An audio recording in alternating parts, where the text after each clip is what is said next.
Mevrouw Thomasia, vandaag is de eerste dag van het ophalen van de boeken. Hoe begon de dag? Nou, daar waren al vroeg in de ochtend de nodige ouders die hier moesten wachten natuurlijk. We zijn een kwartiertje later begonnen dan de bedoeling was. En het gaat redelijk. Je ziet dat nu de rij vrij kort is. Het is een beetje afhankelijk. Soms is de rij wat langer.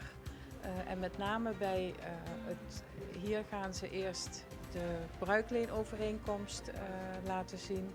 Als dat allemaal in orde is en is ingevoerd in het systeem, dan gaan ze naar een ander lokaal om de boeken zelf op te halen.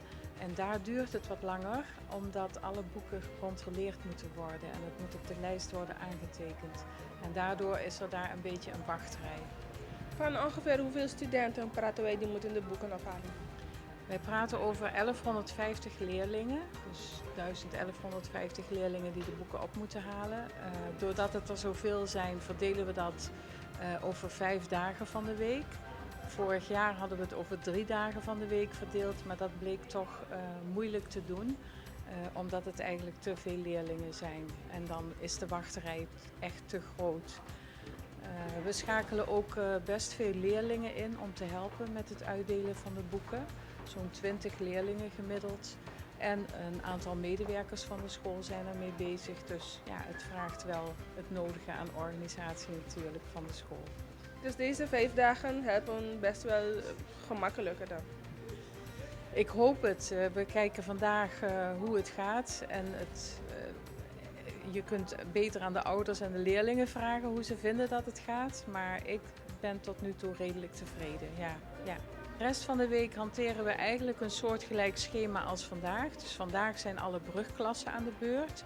Morgen zijn de tweede klassen aan de beurt. Woensdag de derde klasse enzovoorts.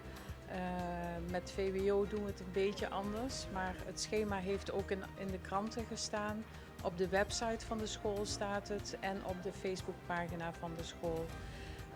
En als ik ouders een tip mag geven, op de website van de school staat een bruikleenovereenkomst. De bedoeling is dat iedereen die in drievoud invult en meebrengt, ondertekend meebrengt. En als mensen dat thuis al doen, dan scheelt het hier een heleboel in de wachttijd. Dus dat is handig om te doen. Verder zijn er ook mensen die aangeven dat ze nog met vakantie zijn. Maar ik wil dan vragen aan die mensen om iemand in hun omgeving te machtigen om de boeken op te halen. Dat kan via een schriftelijk machtigingsformulier. En als je dan de machtiging meegeeft aan de persoon die de boeken ophaalt en de bruikleenovereenkomsten die ondertekend zijn, dan kan een ander dat voor je doen. En dan heeft de leerling toch de nodige boeken in huis.